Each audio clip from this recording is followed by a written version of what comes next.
De esto en la teoría del mestizaje de Vasconcelos no se habla. Para ellos la raza dorada es solo la mezcolanza entre blanquitos de Europa e indígenas, ¿no? Y excluye más de la tercera parte de la población de este entonces de México. Pero digamos, ahí ya se dan cuenta que problemático es, pero aparte es problemático por eso, ¿no? Porque es en realidad un nuevo racismo.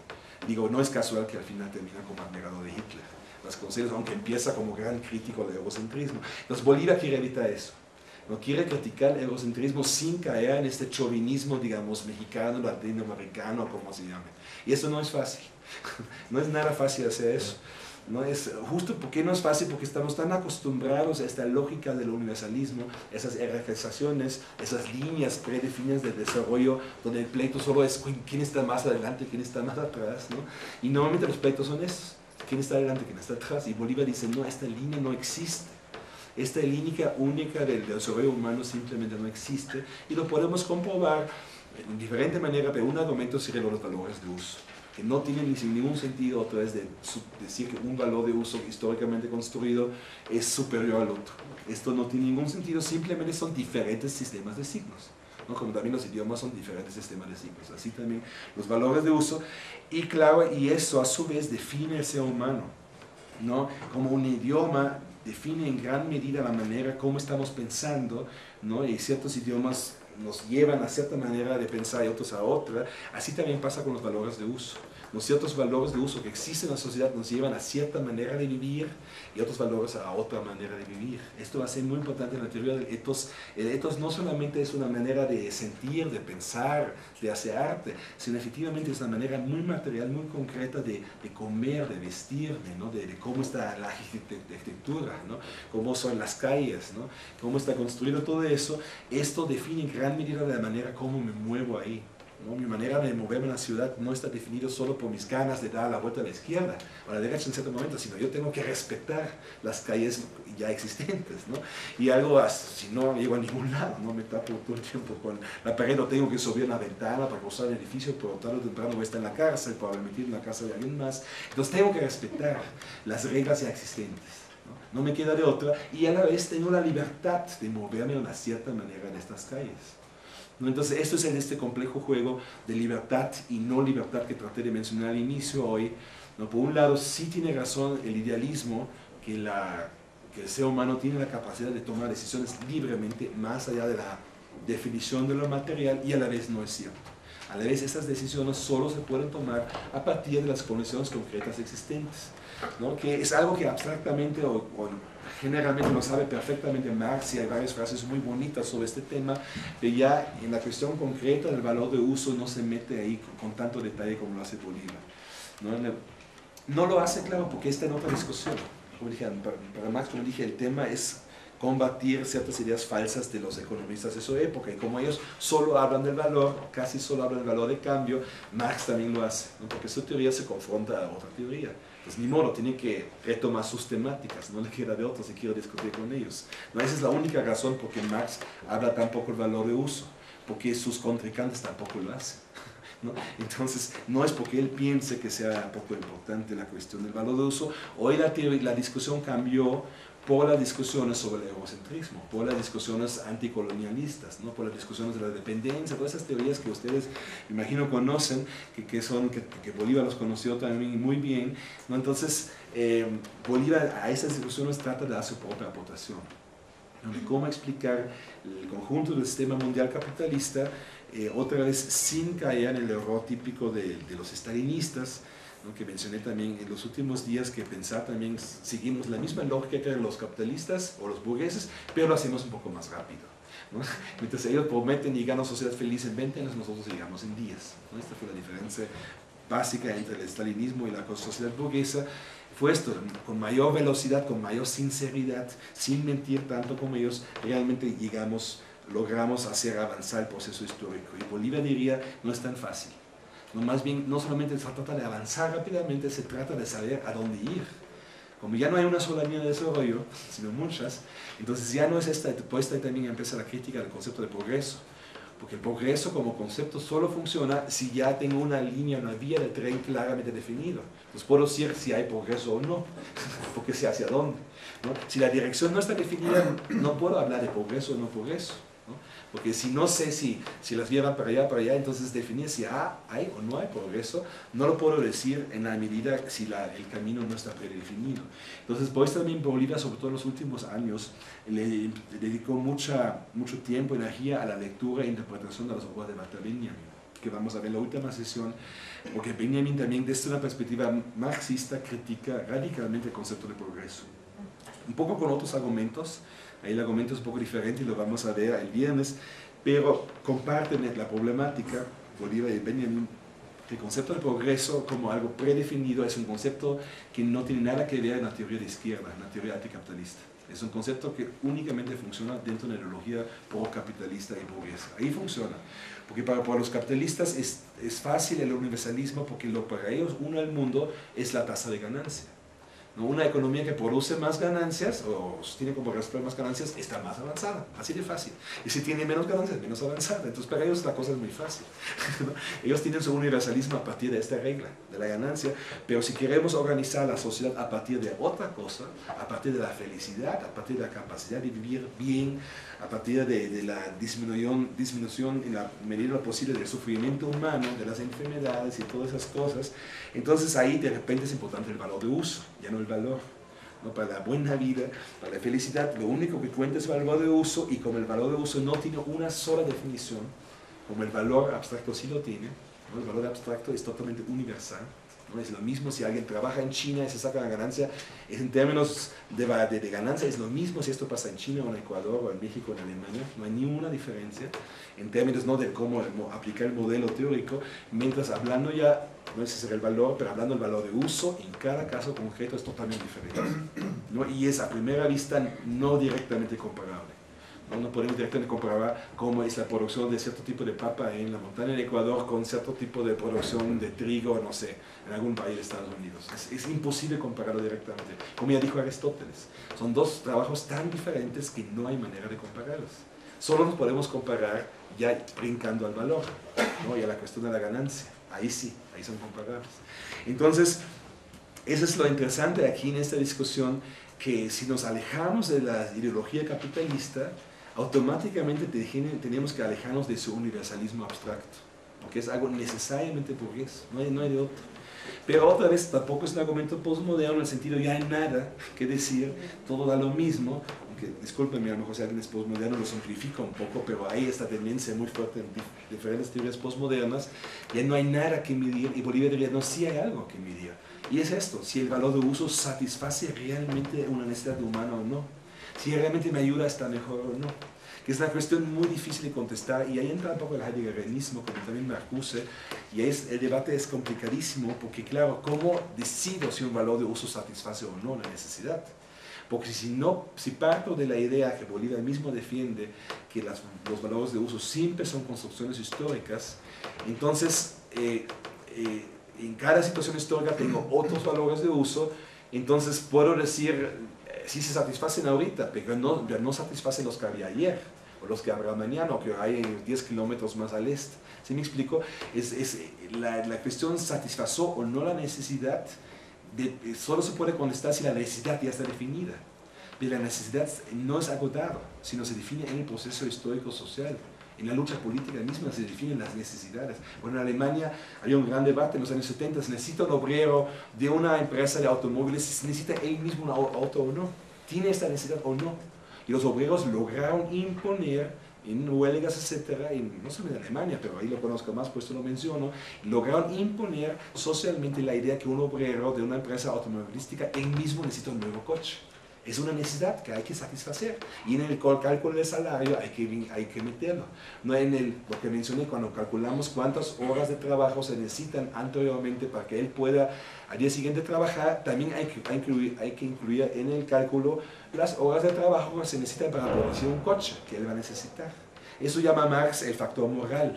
Marx tiene un uso muy interesante de la palabra moral, dice el factor moral es este: cuánto necesitamos y quién estamos para vivir. Esto no es definido nada más por el cuerpo, también, pero no solo, está también definido por las luchas sociales. ¿Necesita un obrero una casa con un cuarto para cada miembro de la familia o no? ¿O puede vivir en una choza donde ni siquiera tiene acceso a servicios médicos? ¿Eso es suficiente o no? Esto no es definido por el cuerpo humano, eso es Parcialmente sí, pero en gran medida no, es en gran medida definido por las luchas sociales. Y esas son las grandes luchas sociales. Si necesito algo, ¿no? Ahí se decide. Entonces esto lo hace un poco difícil a la discusión, ¿no? Porque entonces si quiero valorar si se cumple la necesidad de producir buenos valores de uso, esta valoración solo es posible en cierta condición histórica concreta, ya después de ciertas luchas sociales ganadas o perdidas, que también puede pasar, ¿no? Donde de repente, o incluso puede haber un retroceso, donde de repente la reacción gane y dice, no, ustedes necesitaban coches, pero ya no los necesitan. ¿Para qué? Necesitaban una casa más decente, pero ya no, ahorita estamos en esta fase, ¿no? Bueno, por lo menos en muchos países del mundo, ¿no? Necesitaban cierta, por ejemplo en Europa, necesitaban cierta adhesión médica gratuita, pero ya no la necesitan. Esa es cosa del pasado. En esto estamos ahorita en muchos países europeos, donde ya el seguro médico público está ya en proceso de montaje, porque se dice, no, esto no es necesario. ¿Por qué? ¿No? Entonces, ese es el gran problema, así lo ven, y por eso Bolívar lo llama la forma natural de la reproducción social. Hay un elemento natural que sí está dado ahí, que sí se puede ver objetivamente y a la vez es algo social, ¿no? Y en última instancia es un solo proceso. No se distingue otra terminológicamente natural y social para explicar la cosa, pero en verdad es un solo proceso que en el fondo no se debería distinguir terminológicamente, solo se hace, digamos, de manera auxiliar, pero en el fondo deberíamos entender, como dije también varias veces, que lo natural y lo social son distinciones falsas que solo funcionan en un sistema dualista que se basa en una sociedad de esclavitud o de explotación moderna. Solo ahí funcionan estas distinciones, pero de todos modos no nos queda de otra hoy en día de usar estos términos porque no somos capaces de pensarlo de otra manera. Pero debemos tener siempre en la cabeza que es una manera falsa de hablar, pero es la única que tenemos momentáneamente, por lo menos en Occidente. Entonces, eso es la gran cuestión. Entonces, si ahí creo la ayuda un poco a Heidegger, igual a Marcuse que a Bolívar, porque en Heidegger esta idea de la esencia, de lo esencial, donde hay algo que está más allá del sistema social concreto, algo más allá, el ser de las cosas o de las personas, etc. Y a partir de ahí puede decidir si se cumple o no se cumple la necesidad de cierto valor de uso. Yo creo que ahí, y Marcuse también, aunque lo hace muy diferente que Bolívar, pero tiene también esta discusión de las, él lo llama, es muy diferente, pero viene de un problema parecido, él habla de necesidades, ¿cómo lo llama? Correctas y necesidades falsas, algo así lo distingue. Me dice, hay necesidades que realmente tenemos, como comer bien, etcétera, hacer bonitas fiestas, todo eso, y hay necesidades falsas que inventa el capitalismo nada más para explotarnos más. Así lo distingue Marcuse. Como, no sé, que podría ser cada vez comprar un celular más bonito, y cada vez comprar coches más rápidos, aunque no sirven para nada, porque en el tráfico en la ciudad de todos no vamos más rápido, etc. Entonces Marcuse diría, se puede distinguir entre falsas necesidades impuestas por el capitalismo y necesidades que surgen de la misma materialidad. Es una distinción que tal cual no lo hace Bolívar, es más cauteloso que Marcuse, mucho más cauteloso, pero implícitamente hay un poco de esto en Bolívar también. Y es algo que Bolívar lo necesita para construir esta, digamos, concentración en el valor de uso como la nueva manera de decidir si un sistema social funciona o no. Y a la vez es problemático, de alguna manera, y Marx creo en este punto a lo mejor estaría en desacuerdo con Bolívar, aunque digamos es algo muy sutil, ¿no? Muy sutil, es un punto, no es tan obvio, pero podría ser que habría un desacuerdo ahí, porque Marx una y otra vez insiste que son productos históricos los valores de uso y que no hay nada ahí definido en ellos. Marx nunca hablaría de una esencia, un ser. Marx no hablaría de un ser como Heidegger que está detrás de las cosas, ¿no? Él sería mucho más cauteloso, mucho más hegeliano en ese sentido, mucho más dialéctico, que todo es un proceso, ¿no? Pero claro, el problema con esto es, y podríamos, si quisiéramos ahorita defender a Bolívar en ese contexto, podríamos decir, claro, Marx a lo mejor es hasta demasiado hegeliano ahí, ¿no? Porque Hegel, al final de cuentas, aunque es un pensador muy crítico, sí es un pensador burgués, y sí es parte de este productivismo que ya mencioné, parte de esta idea que todo se produce, este menosprecio de la contemplación, este menosprecio a ver lo que ya está, lo que está ahí nomás, aunque nadie lo produjo, ¿no? Este menosprecio sí está fuertísimo en Hegel, por eso también esta importancia a la herramienta encima del consumo directo más comer, siempre es inferior para Hegel a ser una buena herramienta, ¿no? Tiene que ver con eso. Entonces, podríamos criticar un poco en el sentido, como ayer discutí lo del concepto de praxis, Marx mismo, incluso ahí Hegel, que los dos, y Marx mucho menos que Hegel, pero un poco sí lo tiene todavía. De alguna manera Marx de repente por lo menos sí tiene algo de este productivismo. ¿No? Es que es muy complicado porque a la vez es crítico a él, ¿no? Marx está doble en este sentido. Vive también, como dije ayer, vive en otra época donde las consecuencias desastrosas del productivismo son mucho menor que hoy, ¿no? Todavía no hay estas inmensísimas catástrofes sociales y naturales tal cual todavía no en la época de Marx. Por lo mismo puede ser un poco más parte de la lógica productivista todavía, es para él diferente la situación que para nosotros, o Bolívar. Entonces, pero Bolívar en este punto creo sí tiene un pequeño desacuerdo, aunque creo que nunca lo dice abiertamente, pero implícitamente sí tiene un pequeño desacuerdo ahí con Marx. No me acuerdo si lo dice alguna vez abiertamente, no me acuerdo, pero estoy seguro porque además de pláticas y de entrevistas que se sé que él lo piensa así, que sí hay una cierta distancia ahí con Marx, diciendo que este elemento contemplativo de la no praxis, este elemento de decir que hay algo ahí ya hecho más allá del proceso histórico-social que avanza rápido, ¿no? Que hay algo ahí, aunque Bolívar mismo sabe que es peligroso meterse ahí porque podemos también caer en un conservadorismo con este argumento, ¿no? Pero hay algo ahí que no es totalmente reducible al proceso histórico, ¿no? Por esto habla otra vez de la forma natural. ¿No? Simplemente, aunque él insiste también que lo natural es algo construido socialmente, a la vez no se puede reducir a lo social. Sí hay una materialidad que no es totalmente alcanzable por lo social, ¿no? Por ejemplo, la gravedad, no sé si es buen ejemplo, no depende de ningún sistema histórico. No va a haber ninguna sociedad que logre superar la gravedad. Bueno, por lo menos no creo. Entonces, hay ciertas presencias físicas que ahí están. El cuerpo humano necesita líquidos para existir, ¿no? Aunque dicen que hay un gurú en India que tiene ya, creo, de 13 años sin tomar agua. Salí el otro día en el periódico austríaco. No hay esos mitos, ¿no? Que hay gente que ya no, por eso tiene tanta concentración que no toma ni siquiera agua. Pero bueno, yo en lo personal no creo estas historias, entonces creo que sí hay algo físico, material, que sí es algo como un ser, si quieren llamarlo así, estilo heideggerano, que está más allá de lo histórico. Esto no depende del proceso histórico-social si tenemos que tomar líquido o no. A lo mejor en cierta sociedad tomamos menos que en otra, nada más. Pero, entonces, esto es el gran, ¿cómo decir? El gran problema ahí teórico de cómo definir esta línea entre lo natural y lo social, ¿no? Sin caer otra vez en una naturalización de lo social que siempre hacen los conservadores, ¿no? Las mujeres por su presencia física no les queda de otra que estar en la casa cuidando a los hijos, ¿no? Sería la posición naturalizante conservadora, o la posición, digamos, la otra, la progresista, dice todo se puede cambiar, no hay nada que es, digamos, fijo. Y eso también es muy peligrosa, esta posición, porque en el fondo es la posición burguesa, la posición burguesa progresista que dice, incluso el hecho que las personas quieren comer con calma, sentarse en una mesa, relajarse un rato, no pensar en el trabajo y comer, eso es algo que no está dando naturalmente, es algo socialmente construido, se puede superar. En Estados Unidos se llevan muy buen camino superar eso. Hasta la gente con dinero tiene su bolsita de papel y se va a su oficina y lo come. Ya renunciaron a eso. Digo, bueno, eso es algo social. Algunas culturas atrasadas todavía necesitan hasta 2 horas para comer, imagínense, ¿no? Si alguien a veces toma media hora para comer, ya es una persona medio conservadora, ¿no? Entonces, que esto ya es cosa de casi animal. Los animales también de repente comen y no hacen nada mientras, no solo comen, ¿no? Entonces, esto, ¿me entienden? Esta total historización del proceso social es también muy peligroso y es totalmente funcional al capitalismo. El capitalismo quisiera desaparecer todas las necesidades humanas, ¿no? O hacerlo, desaparecer es imposible, pero reducirlo lo más posible. Decir, no, todo es cultural, todo es social y podemos cambiarlo, ¿no? Hasta la misma necesidad, no sé, de que alguien viva ciertos años sin trabajar para desarrollar bien su cuerpo, dicen, bueno, eso es social. En algunas sociedades se piensa que alguien que tiene 10 años todavía no tiene que trabajar, pero por eso se puede cambiar, ¿no?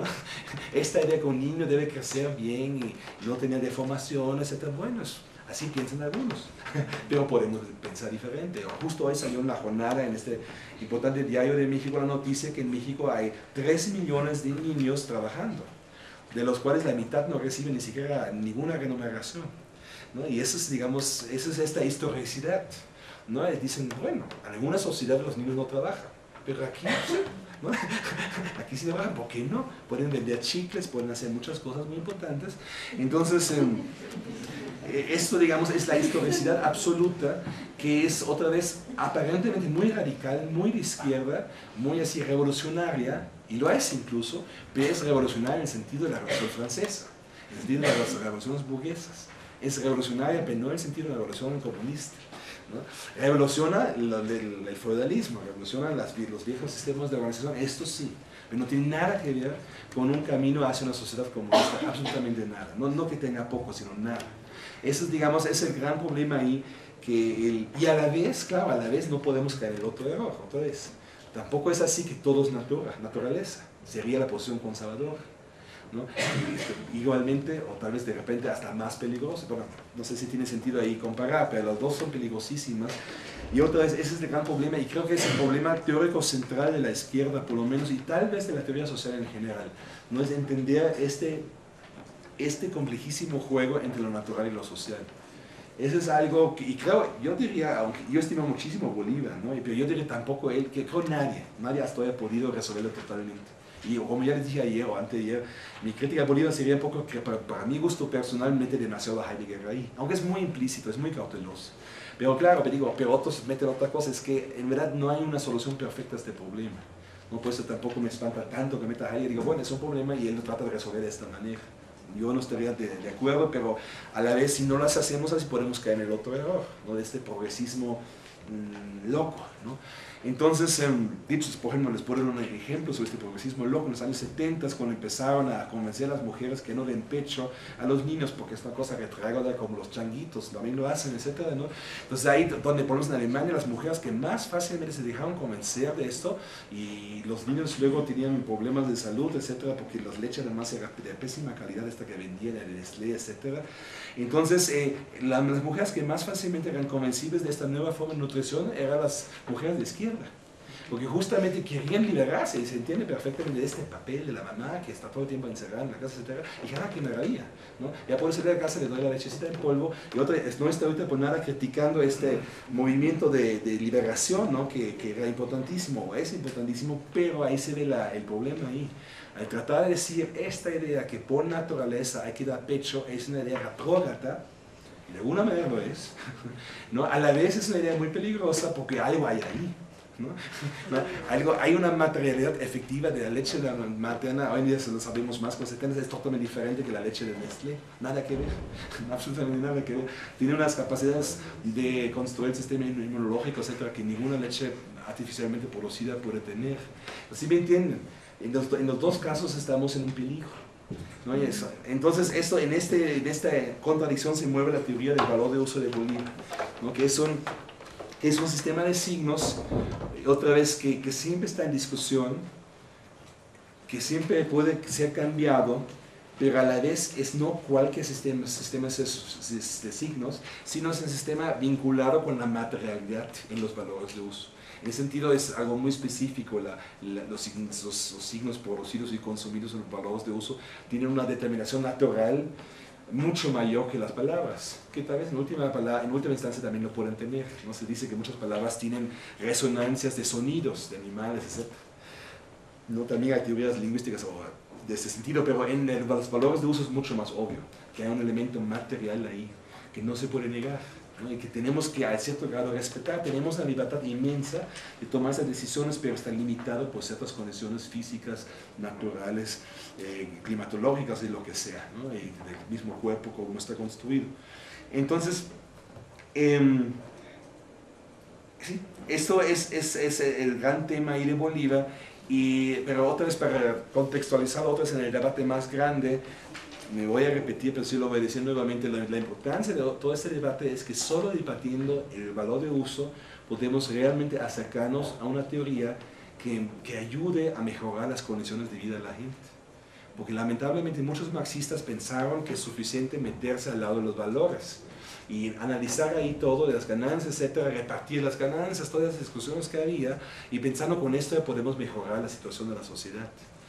Y a lo mejor hay elementos importantes ahí, no estoy negando eso, pero, porque Marx también dice, hay un doble carácter de mercancía, ¿no? Pero no hay que olvidar la otra cara, de la moneda, de la mercancía, que es el valor de uso. Y como se ha totalmente subestimado en los debates marxistas, puesto Bolívar da esta importancia al valor de uso. No creo que él diría que el valor de uso es mucho más importante que el valor, pero como dije, siempre los términos, los conceptos se hacen en el debate, en la crítica a otra posición existente que considera uno falso. Entonces él tiene que dar esta importancia al valor de uso porque muy pocos lo hacen, ¿no? De ahí viene esta insistencia en valor de uso, yo creo, por la subestimación por otros autores marxistas y también no marxistas.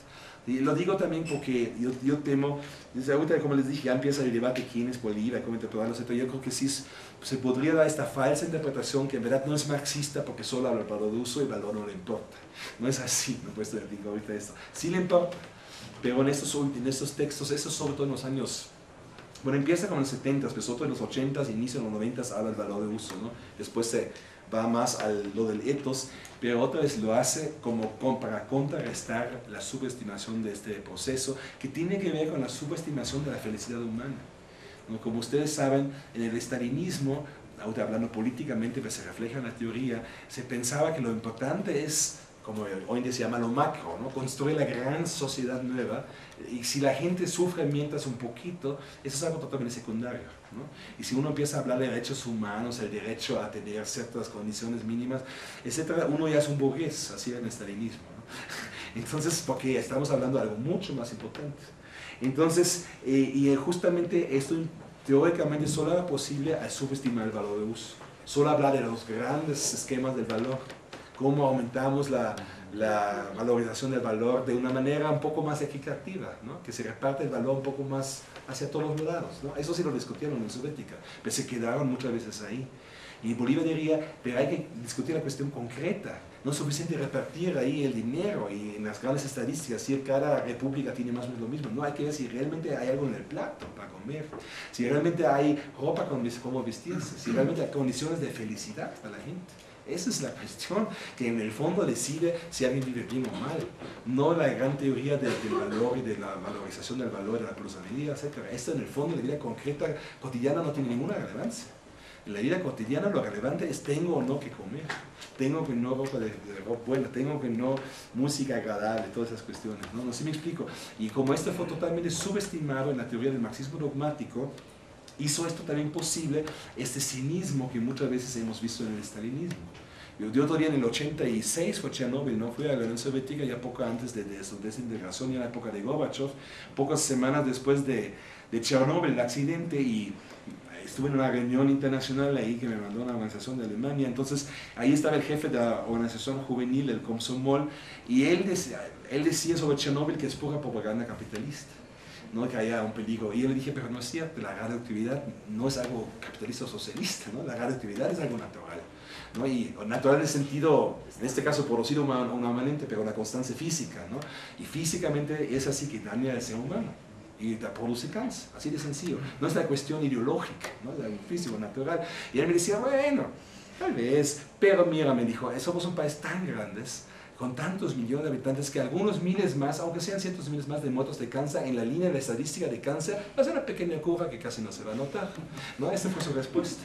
Genial esta respuesta, ¿no? Y es justo esta idea, ¿qué me importa lo concreto? ¿Qué me importa el sufrimiento de una persona en una cama, en un hospital, muriéndose lentamente de cáncer? Eso no importa. Lo importante es la gran construcción social de la gran nueva sociedad. Eso es lo importante, ¿no? Entonces, en ese sentido, esta subestimación de lo concreto que está presente en el valor de uso, hizo posible a nivel teórico este cinismo que luego políticamente realizó mucho en el Soviética.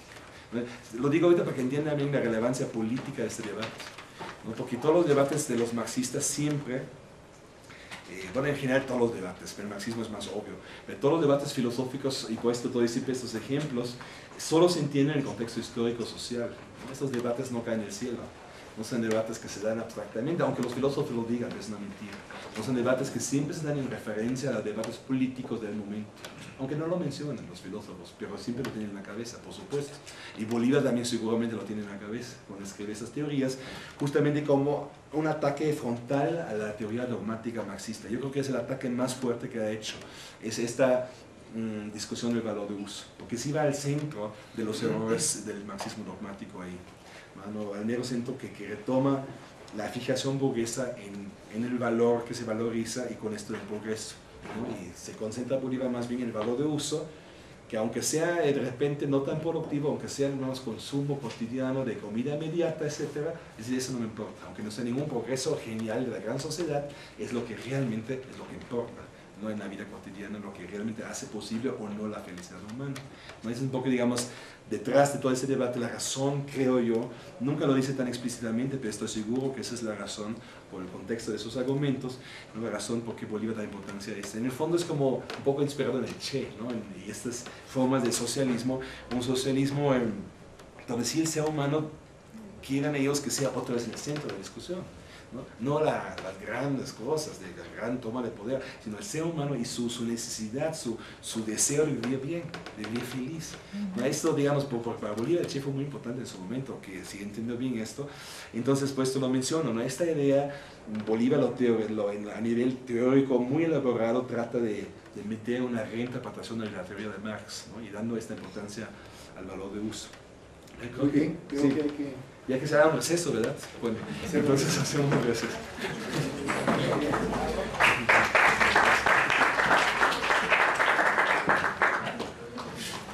Pensando en la suerte. Sí. Y la felicidad. Sí.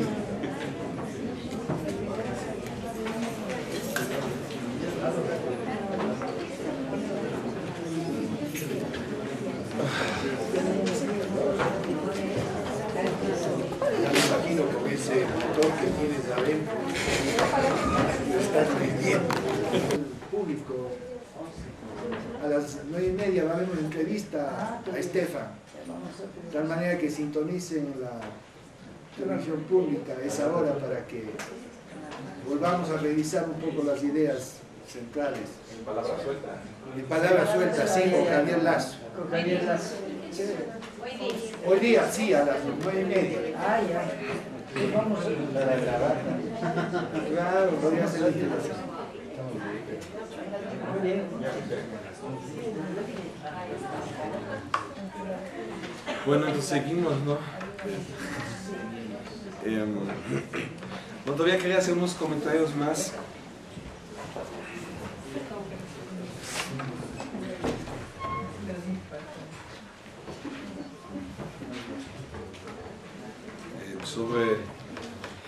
Quería un poco contextualizar lo que dije en la primera parte. Como es que una de las típicas críticas a Marx y al marxismo es que es, ya la mencioné ayer también, que es nada más una teoría más dentro del esquema civilizatorio occidental, que no se confronta en lo más mínimo a él. Y el marxismo dogmático efectivamente es así, para él sí aplica esta crítica.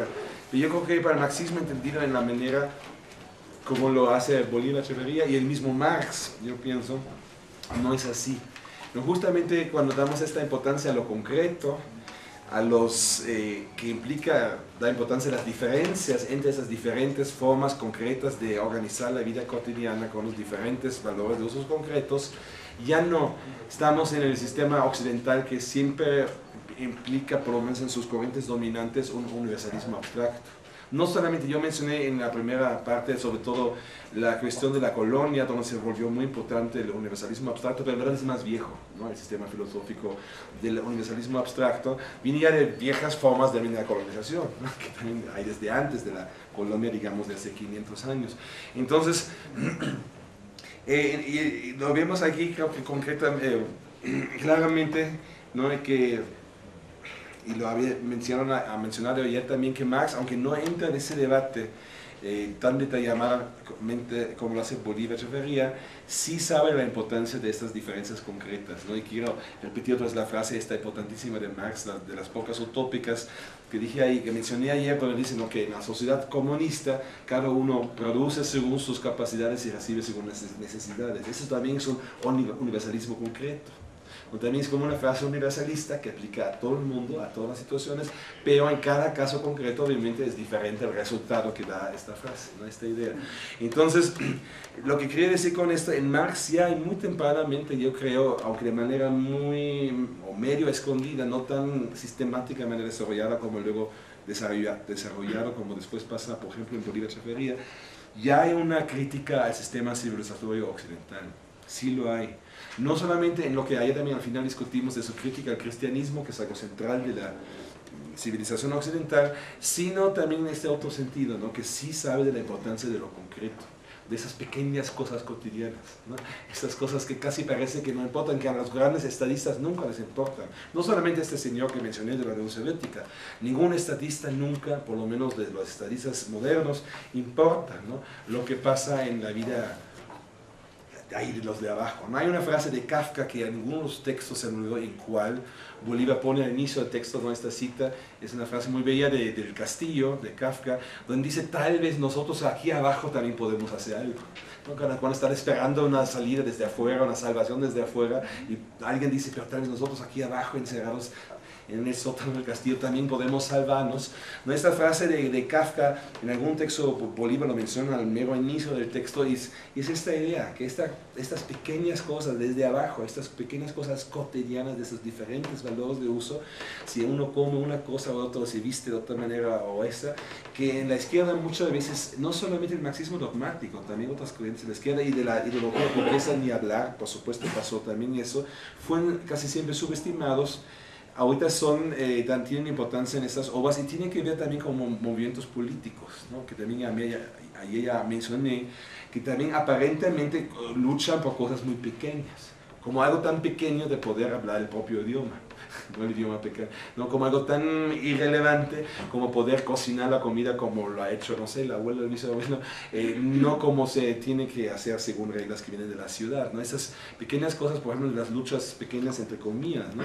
De las luchas indígenas, por ejemplo, tienen mucho que ver con estos debates, ¿no? Del valor de uso y su conformación concreta en cada caso, ¿no? Esa es en el fondo una lucha por los valores de uso y por el derecho de cada valor de uso de existir y no ser juzgado de este otro sistema de signos de otros valores de uso, que normalmente pasa y que ha sido casi siempre una debilidad de la izquierda y también de muchos marxistas que casi siempre han subestimado estas luchas y las ven como luchas conservadoras, que incluso de alguna manera lo pueden ser, ¿no?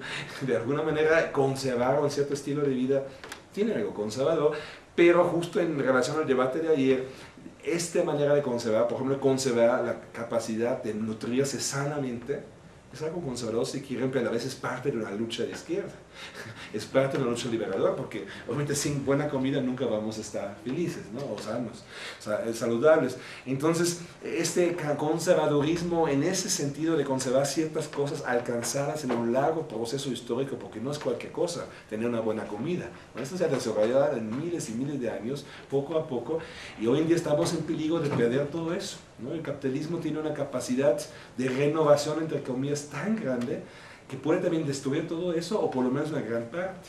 No tiene capacidad destructiva como ningún sistema anterior, justamente por esta praxis omniabarcante y radical que tiene. Entonces, este conservadurismo que pueden tener ciertos movimientos indígenas son a la vez parte de una lucha por una sociedad más libre, o pueden serlo por lo menos. Entonces eso es muy importante y creo que ya en los últimos años esto se entiende cada vez más en los debates políticos y creo que no es casual que Bolívar Echeverría en el mismo tiempo desarrolló la teoría del etos, después del etos barroco, pero antes la teoría del valor de uso. Esto no es una coincidencia, seguramente hay una conexión ahí entre esas luchas y la teoría de él. Sí, por ejemplo, ustedes saben a lo mejor cuando los zapatistas en México empezaron con su lucha en 94, después de unos años, 2, 3, 4 años después del inicio, hicieron grandes eventos ahí en Chiapas donde invitaron intelectuales de todo el país para que den su opinión, para que participen en los debates, y Bolívar Echeverría fue allá. Bueno, participó en los debates con los zapatistas sobre la construcción de un nuevo modelo político, etc. Era algo para él muy importante, no era cualquier cosa. Entonces sí hay una relación, ¿no?, entre la teoría esa y estos debates y luchas políticas más o menos del mismo momento histórico. Y son luchas que creo que sí, si no se entiende la importancia de esta lucha, de estas luchas, tampoco se entiende la importancia de esta teoría y viceversa, ¿no? Están íntimamente vinculadas. Aunque Bolívar no los menciona, como en general, o casi no los menciona, como en general son los filósofos, ¿no? Eso es su estilo. Los filósofos en general se hacen pasar por autosuficientes, aunque no lo son. Pero bueno, así es la filosofía, ¿no? Es la tradición que tenemos de hacer como si no fuera importante para nosotros las discusiones cotidianas y políticas del momento. Eso hacen casi todos los casi todos los filósofos, incluso el mismo Marx, menciona en sus textos teóricos muy poco las luchas sociales de su época. Sí las menciona, pero relativamente poco. Entonces, eso es algo tal vez criticable, pero así es la filosofía, así se ha establecido, y entonces Bolívar también lo hace así. Entonces, esto quería mencionar todavía como un punto, ¿no? Que esta cuestión de la concreción, de las diferencias entre diferentes concreciones que no se pueden jerarquizar así nomás, por lo menos no esta línea clara como normalmente estábamos acostumbrados. Esto no es una cuestión teórica importantísima, pero tiene que ver con luchas sociales de este momento histórico que estamos aquí viviendo. Y creo que ahí también es una razón más porque estas teorías son tan importantes, porque sí tienen esta posibilidad de hacer más entendible estas luchas, porque no ha sido fácil, lo mencioné creo también ayer, que en México la reacción espontánea de los zapatistas ha sido de rechazo en los primeros días, de la mayoría de la izquierda. La mayoría de la izquierda, me acuerdo perfectamente, estaba en contra de los zapatistas, lo consideraba un error haber hecho ese movimiento. Y solo cuando ya se dio, casi los únicos que los apoyaron fue el sindicato de los choferes de autobuses de la Ciudad de México, de la Ruta 100. Y en venganza el gobierno federal quitó la Ruta 100, ya no existe hoy en día el sistema de transporte para destruir el sindicato. Y la razón era porque eran los únicos que al inicio apoyaban a los zapatistas. Por razones que desconozco, no sé por qué ellos eran diferentes, pero la mayoría de la izquierda mexicana no entendió qué pasó. Lo consideró una locura porque no tenían las herramientas, entre otras razones, seguramente no la única, pero una razón era que no tenían las herramientas teóricas para entender qué está pasando ahí. ¿No? Y si ustedes ven, los zapatistas llegaban en ropa muy tradicionalista, con estos sombreros, con tiritas de papel, de colorecitos, etc. ¿no? De moderno no tenía nada esta ropa de ellos. Entonces vinían a la Cámara de Diputados a discutir ahí. ¿No? Entonces era algo muy extraño, muy difícil, no lo más mínimo cupo en la imagen de una persona emancipada, moderna, no cabía. Entonces yo creo que estas teorías, si empezamos a entender también a nivel conceptual, que no es tan fácil decir quién está más avanzado, quién es más moderno, quién está más cerca de un proyecto emancipado, quién está más cerca de algo retrógrado. Si ya cancelamos este esquema tan sencillo de una sola línea de desarrollo, se hace más fácil entender esos movimientos. Y si a la vez entendemos la importancia de la lucha por la construcción de buenos valores de usos, que a la vez también implica una lucha por la conservación de buenos valores de usos que ya tenemos. ¿No? Eso no es una doble lucha. Ya tenemos buenos valores de usos, hay que conservarlos y a la vez construir nuevos, ¿no? Pero muchos de los que tenemos son bastante buenos, ¿no? La comida es un buenísimo ejemplo, ¿no? Pero hay más, la medicina tradicional, etc. Hay muchos ejemplos donde efectivamente lo ya construido puede ser un aporte importantísimo para la nueva sociedad. No solamente, y eso lo digo, entonces la solidaridad con los movimientos indígenas no solamente sería así de buena onda, ¿no? Porque de caridad casi, sino sería porque entendemos que a lo mejor en algunos puntos su lucha es hasta más radical que otras luchas. A lo mejor con más fuerza son capaces o entienden el problema del valor de uso y de la necesidad de defenderlo y construirlo como bueno. Ellos a veces entienden esto más que estos otros movimientos, entonces no es nada más que la solidaridad necesaria para apoyarles, para que no estén solos, sino tal vez sin ellos un movimiento nacional o internacional ni siquiera se puede construir. A lo mejor ellos pueden aportar a alguien que nadie más con esta radicalidad por lo menos puede aportar. Eso es muy probable, porque ellos, como están en una confrontación tan abierta con los valores de usos dominantes, tienen probablemente, por lo menos si están más o menos organizados y tienen cierta capacidad de discusión, es muy probable que tengan más conciencia de la necesidad de estas luchas por los valores de uso, que uno que está en la mayoría y come lo que todo el mundo come, se viste como todo el mundo se viste. Es más difícil percibir esos problemas. Entonces yo creo, este es un poco ya interpretando a Bolívar Echeverría, me voy ahorita un poco paso más, pero sí coincide con pláticas que tuve con él, no es algo que estoy así alucinando.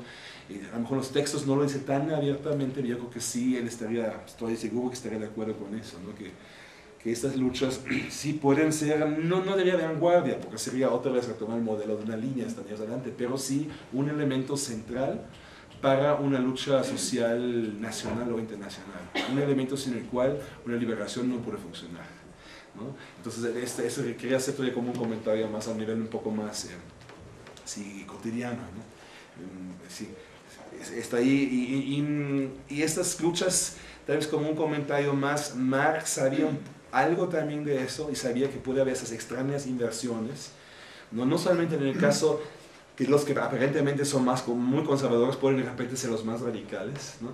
Marx también lo sabía, no solamente en el caso de Rusia que mencioné con Vegas Azules, sino también antes ya de esto, que fue al final de su vida, ya antes lo menciona en la relación extraña que hay entre el campesinado de Irlanda, que es como la colonia inglesa en este momento, y el proletariado industrial de Inglaterra. Marx mismo se da cuenta que puede haber una situación histórica concreta en la cual el campesinado en Irlanda puede ser más radical en su lucha anticapitalista que los proletariados de las ciudades inglesas, ¿no? Entonces, es lo que quiero decir con esto. Marx ahí ya muy tempranamente rechaza el modelo progresista, que automáticamente aquel que está en una fábrica, que tiene más máquina, nadie tiene una conciencia más desarrollada que aquel que está en el campo con las herramientas viejas, ¿no? Como muchas veces fue interpretado Marx. Y efectivamente tiene frases así, sí las tiene, progresistas, pero el mismo Marx tiene también siempre la otra faceta que ha sido casi siempre olvidada, y entonces por eso también creo que es muy importante retomar esta interpretación de Bolívar, ¿no? Para rescatar este Marx no progresista, este Marx en que quiere entender las contradicciones de estas luchas, la no linealidad de las luchas, ¿no? Que no hay una dirección clara, en el sentido que estos son más avanzados que los otros, que las cosas no son tan fáciles, ¿no? Que hay luchas paralelas, que cada uno se desarrolla por su propia lógica, y solo en el fondo pueden funcionar. Yo creo que está bien el mensaje de Marx, si de alguna manera lograrían entrar en una comunicación, en un aprendizaje mutuo. Marx no lo dice tan abiertamente, pero creo que está implícito este mensaje. Solo si hubiera una comunicación y un aprendizaje mutuo entre el proletariado inglés y el campesinado irlandés, podría haber una lucha realmente que funciona anticapitalista. Y creo que algo parecido pasa hoy en día a nivel mundial, ¿no? Entonces, no como una solidaridad, otra vez como caridad, ayuda a los pueblos indígenas en las selvas, sino como algo sin ellos va a ser imposible. No solamente para tener carne de cañón, no en ese sentido, sino como algunas corrientes que pueden aportar algo también teóricamente, conceptualmente, políticamente, que nadie más puede aportar, por lo menos no en la manera como ellos lo aportan.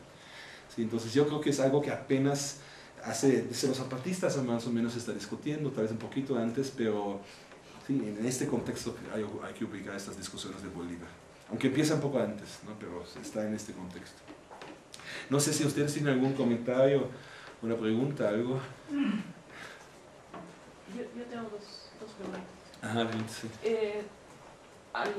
Al estar la mercancía determinada por el valor de uso y valor de cambio, que usted le dice valor simplemente, ¿no es cierto? Sí, Marx lo llama valor en general. Ya, valor de uso y valor de cambio, y al estar el valor de uso constituido por sistemas de signos, ¿la mercancía se convierte en un signo o tiene un signo?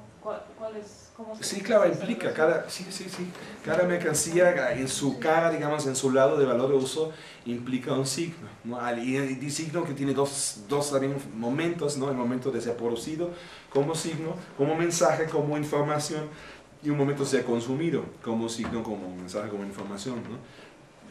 Sí, exactamente. Y entonces serían las mercancías no solamente algo que hacen posible la vida material, sino son también lo central para Bolívar Echeverría, para la vida cultural.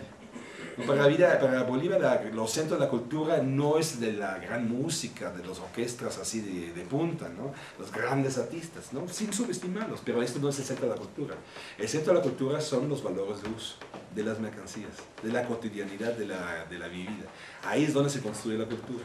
¿Cómo, no? Esa es la cultura. Claro, el otro también es importante, pero el otro es como los, digamos, ya los extremos, ¿no? Pero el centro es esto.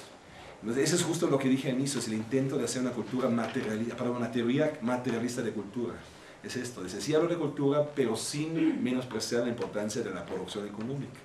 Pero sin reducir esta producción económica a algo que solamente se rige por el valor de cambio, porque eso así lo interpretan los burgueses, pero nosotros no vamos a compartir este error, ¿no? Esa sería la idea.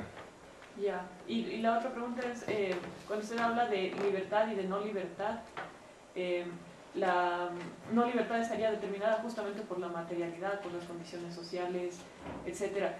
La libertad sería una cuestión, cuando se dice la libertad permite la elección o la toma de decisiones, y como que relacionado con un cambio social, y me estaba preguntando si esa libertad sería individual o colectiva. Ah, claro, sí, es buena pregunta, porque ahí sí, en verdad, iba a meterme un poco más en eso, no lo hice, qué bueno que lo dices, porque ahí también por esta razón, esta pregunta, Bolívar, creo yo, hace esta referencia a la teoría lingüística, porque ahí pasa algo parecido. También en el sistema de idiomas tenemos por un lado la libertad de decir todas las frases que queremos, ¿no? Pero a la vez siempre tenemos que respetar, para que alguien más nos entienda, las reglas de este idioma que estamos usando, su gramática, su vocabulario, etc. Claro, a la vez podemos jugar un poco.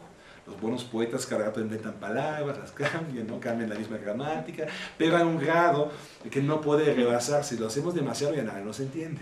Si no lo hacemos nada, entonces no decimos nada o con las cosas aburridas. ¿No? Sirve es un juego entre respetar las reglas establecidas, movernos en ellos para ser entendibles, para que funcione la comunicación, y a la vez transgredirlas en la medida de lo necesario para decir algo nuevo o algo todavía no posible expresar en este idioma, ¿no? Y algo muy parecido se pasa con los valores de uso. No he podido brincar de un día al otro a un valor de uso totalmente diferente. Porque el otro, si yo lo produzco, aún si yo lo producirlo, el otro no me va a entender, no va a saber cómo consumirlo, qué hacer con eso. Ni siquiera lo va a identificar como valor de uso. Entonces, ¿qué es eso? Es algo inútil, no me sirve para nada, ¿no?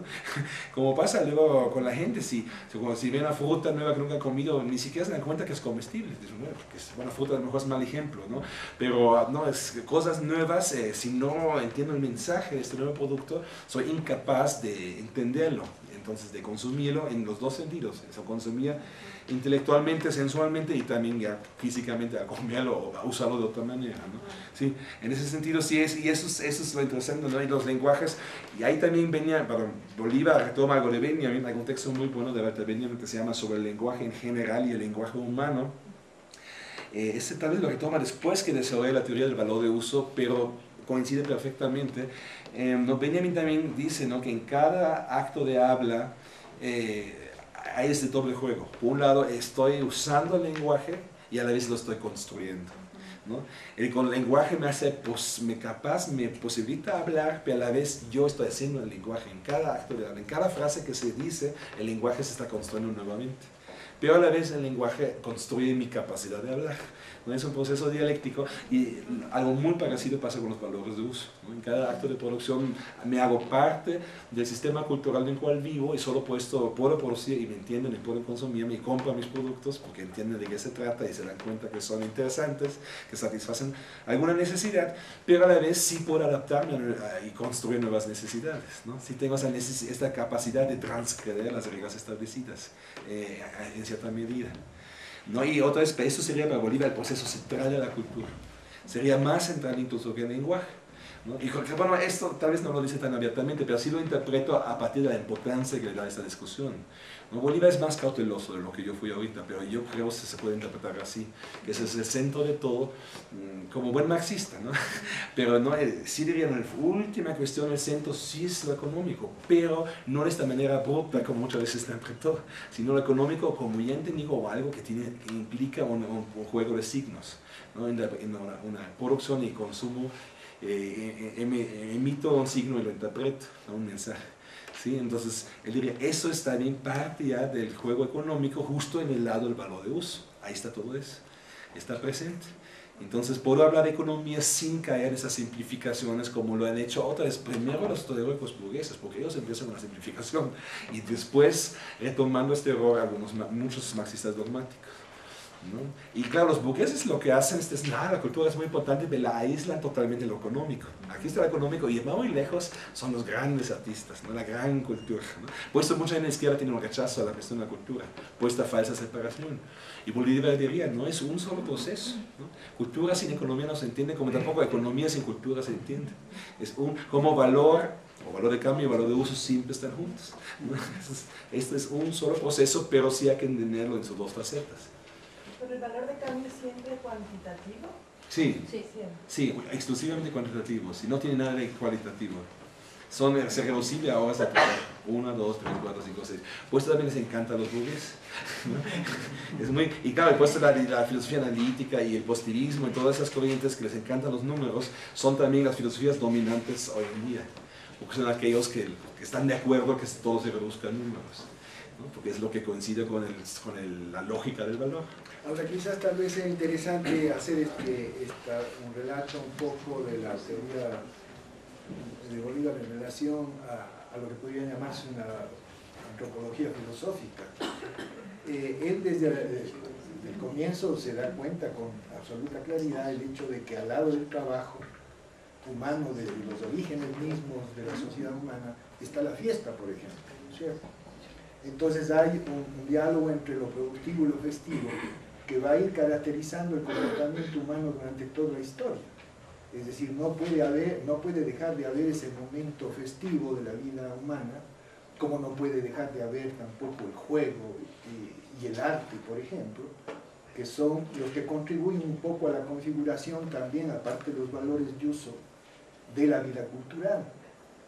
Entonces, claro, yo sé que Stefan posiblemente en otro momento va a desarrollar más extensivamente este aporte que me parece muy interesante de Bolívar. Pero bueno, yo quería preguntarte, Stefan, a ver cuál es tu interpretación con relación a esto de que en un momento dado el proceso civilizatorio llega a romperse la correlación entre el ser humano y la naturaleza, se supera la escasez absoluta de épocas precedentes. Un ejemplo emblemático y crucial en la historia humana es la revolución industrial, que cambia entonces, al que podría aplicarse quizás el concepto de progreso, porque es evidente que desde las herramientas primitivas el sistema instrumental va acrecentándose progresivamente hasta tal punto que ahora existe toda una empresa, la empresa científico-tecnológica, que está revolucionando un poco el campo del sistema instrumental en el mundo moderno capitalista. Parecería ser que ese aporte un poco de la civilización occidental y no europea especialmente, se puede generalizar, se puede universalizar y puede ser un patrón de medida acerca de lo que significa el progreso o no de las sociedades. Es decir, nosotros, por ejemplo, el gobierno actual está empeñado naturalmente en desarrollar unas técnicas suficientemente modernas como para ponerle al país en el camino del progreso.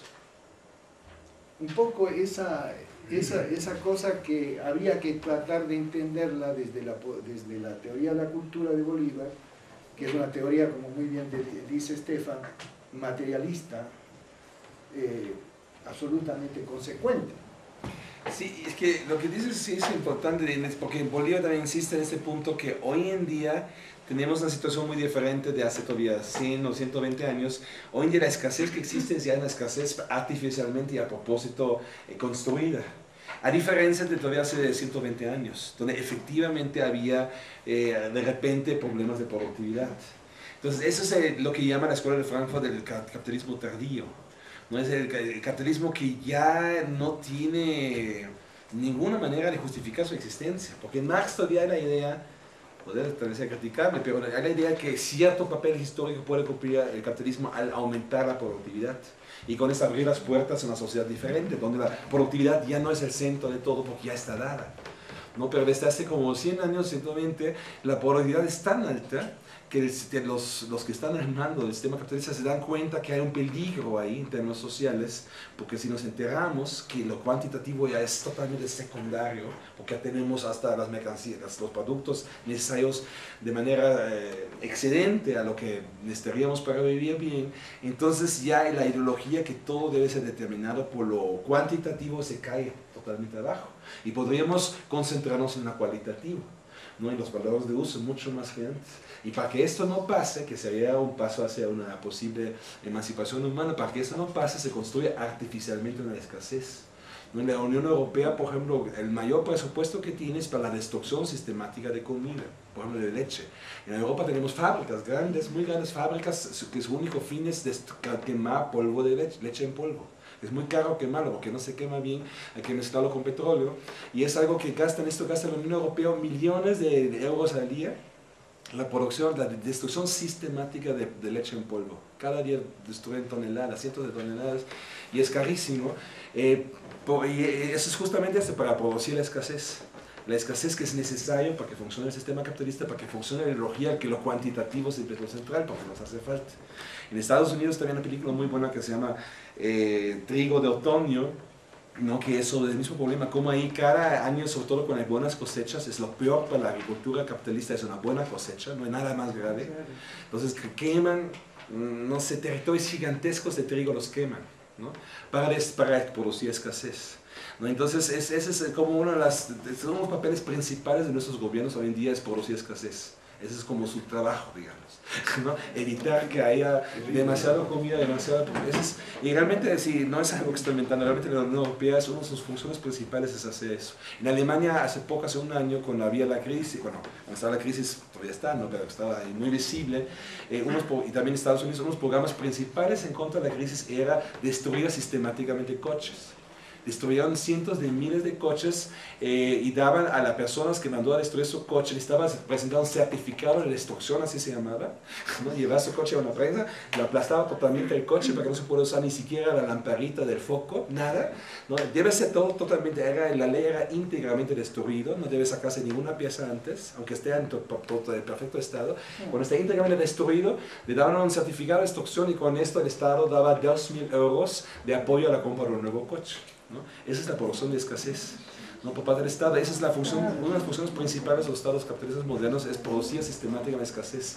Que no haya de repente alguien pobre por ahí que use un coche, ¿no? Que siempre haya gente que todavía no tienen, que se hace falta, ¿no? Que no vaya así que de repente se abaratan los coches usados, ¿no? Esto no puede pasar, ¿no? Entonces, ese es el tema capitalista, y claro, y esa es la lógica. Ya estaríamos económicamente hablando, si no hubiera esta política pro-capitalista, estaríamos ya en condiciones de concentrarnos casi exclusivamente en la cuestión cualitativa, ¿no? Por lo cuantitativo está arreglado desde hace 100 años. Esto ya no es problema, ¿no? Entonces, técnicamente, económicamente hablando, pero esto estaría en contra de la lógica existente. Pero agregamos a eso un poco el tema del consumo de energía, ¿no es verdad? El consumo extraordinariamente concentrado de energía en el mundo capitalista y su consecuente y la consecuente polución del mundo, ¿no? La basura, ya no se sabe dónde ponerla, como este sistemático proceso de destrucción de valores de uso para producir, como muy bien dice Stefan, escasez relativa. Sí, claro, y claro, si compramos hoy un producto ya... Escasez artificial. Sí, sí. La tercera parte de los productos que compramos ya es basura de antemano, ¿no? Es lo que llaman empaque, no es basura, ¿no? Que estamos obligados a comprar. Es parte de eso. Es parte de producir, que haya métodos, que se produzca algo que bien sabe que nadie nunca va a poder usar, ¿no? Es que eso es lo importante, producir bienes que no sirvan para nada, ¿no? Y como ustedes también, me imagino, saben que las lavadoras, por ejemplo, hoy en día siempre tienen piezas que ya están calculadas, que después de 5 o 6 años... Han ido convirtiendo en 4, 5, 6 semillas que tienen una buena calidad, una buena consistencia para entrar en el mercado. En la Argentina eso es terrible. Todos los cultivos de soya que están extendidos en toda la pampa han desplazado totalmente los cultivos tradicionales. Sí, y la otra manera de destrucción, de sobreproducción, o de supuesta sobreproducción solo en sentido capitalista. Es sobreproducción porque el sistema capitalista no hay suficiente gente que puede pagarlo, no en términos sociales, ¿no? Porque obviamente sí hay mucha gente que quisiera comer este trigo que fue quemado, ¿no? O tomar esta leche que destruye la Unión Europea, ¿no? En África hay millones de niños, ¿no? Y les hace falta una nutrición más completa, ¿no? Pero no es esto, no es que materialmente haya sobreproducción, pero lo hay en términos capitalistas, en términos de la ley del valor. En términos de valor de uso, todos esos bienes se deberían usar, pero en términos de valor no, porque si los vendemos, por ejemplo, si aún se regala esta leche a África, esto afecta tarde o temprano a nivel mundial el precio de la leche. Eso no se puede, pues eso no se hace. Sería baratísimo llevarla en un barco allá. El problema no es el transporte, sería a lo mejor más barato que quemar la leche, sería llevarla a África, pero no se puede hacer, porque el sistema de valor entra en crisis con eso. ¿no? Entonces el hambre en África es algo totalmente socialmente producido, no hay ninguna razón física, biológica de cosecha, algo así, como dices, es una pura mentira. Pero lo que quise decir, la mejor manera de destrucción, de sobreproducción en este sentido capitalista es la guerra. Esa es la más eficiente de todas, ¿no? Y pues esto lo hicieron en parte, o a lo mejor la razón principal, la guerra de Yugoslavia. Porque la industria de construcción en Europa ya no sabían qué construir, ya estaba estancada, y era una maravilla. Y hubieran visto esto, cómo estaban felices cuando todavía no terminaba la guerra de Yugoslavia, ya estaban preparando, sobre todas las empresas de construcción de Austria, Alemania, ya estaban repartiendo el mercado, todas las puentes que habían destruido los días antes, a los pocos días que destruyeron los puentes, ya estaban negociando quién iba a reconstruir este puente. Y era un boom de la industria de la construcción, también de Italia, de estos países cercanos de Yugoslavia, reconstruyeron a estos puentes y hospitales, etcétera, y fue una maravilla. No fue una, digamos, maravilla entre los capitalistas, por supuesto, ¿no? De los capitalistas fue un regalo, la guerra de Yugoslavia, con toda su destrucción, como cualquier guerra. Y ese es el gran peligro, otro de los grandes peligros del sistema actual, ¿no? Que no puede existir a largo plazo sin una guerra, o sin guerra de vez en cuando, porque esa es como la manera más perfecta, ¿no? De arreglar el problema de la sobreproducción. ¿No? Ahí ya no quedan dudas, ¿no? Entonces, y claro, ahí también, en la guerra, de ahí también se ve todavía mejor el problema del valor de uso y la variedad. Ahí se puede dar el ejemplo, los nazis. La guerra siempre sirve muy bien también para disciplinar a la población. Los nazis, por ejemplo, con el argumento de la escasez producida por la guerra, prohibieron el uso de más de 5 colores en la industria textil. En el nazismo solo había 5 colores. ¿No? Un verde muy feo, un café también muy feo, un negro, etc. Los otros los olvidaron. Usar otros colores era prohibido por ley, ¿no? Eso es parte de esta variedad, ¿no? Esta variedad que sería parte de este juego, los diferentes valores de uso. Esa es la tendencia del capitalismo, ¿no? El nazismo es un ejemplo extremo, es como digamos, la cúspide del sistema capitalista, es el nazismo, es como su expresión más clara, de alguna manera. Entonces, aún en un sistema menos violento del capitalismo normal, ¿no? Porque como lo conocemos fuera de una guerra, es esta destrucción de la variedad, ¿no? Eso sería, digamos, un poco el enfoque marxista dentro de la crítica a la ilustración, dentro de la crítica al modelo occidental. Diríamos, ok, sí hay una contradicción en el modelo occidental de desarrollo, pero no se entiende completamente sin ello. No vemos también la parte económica capitalista del problema, ¿no? El capitalismo no es la única manera de explicar el problema de la homogenización, la universalidad abstracta, represiva en el occidente o en el mundo entero hoy en día, sino también el sistema capitalista coincide perfectamente con eso, ¿no? Es un sistema que homogeniza todo, ¿no? Que nos obliga a redefinir nuestras necesidades, ¿no? Y decir, sí, el producto que yo buscaba no encuentro en ninguna tienda, y sí es cierto, ¿verdad? Ni lo buscaba.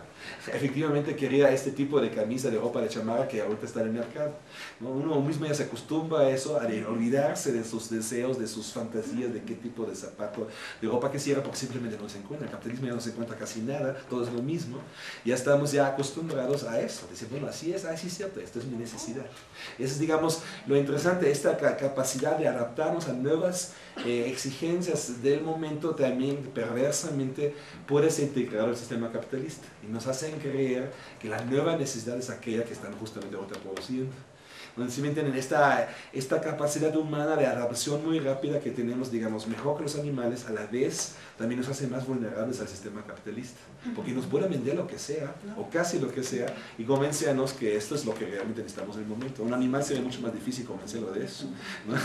Entonces, sí, eso es justamente, ahorita no es un festejo al animal o al primitivismo, o lo que sea, por nada más decir, ahí también vemos esta dialéctica, esta contradicción que hay por eso. Justamente lo que es lo más fuerte en el ser humano, nuestra capacidad de adaptación de un momento al otro, es lo que más vulnerable nos hace. Esa es nuestra peor debilidad, es justamente lo que nuestra gran fuerza, no es lo mismo. Entonces esto sería también parte de esta teoría, y el chiste sería liberar esta capacidad, ¿no? Retomar, digamos, el poder, o como llamarlo, la capacidad de definición sobre esta libertad, sobre esta capacidad que no se ha definido desde el valor y sus agentes, los capitalistas, sino desde la dinámica del valor de uso, desde las necesidades, ¿sí? Stefan, quería preguntarte una cosa. Parecería ser lo que planteas, los sistemas de signos como los que están, yo diría, precodificando la producción, o están dentro de una estructura precodificada, ¿sí? Que es una estructura de sentido, podríamos decir. Porque los valores de uso no los podemos crear si no hacemos referencia a un código en el cual estos se vuelven posibles, ¿no?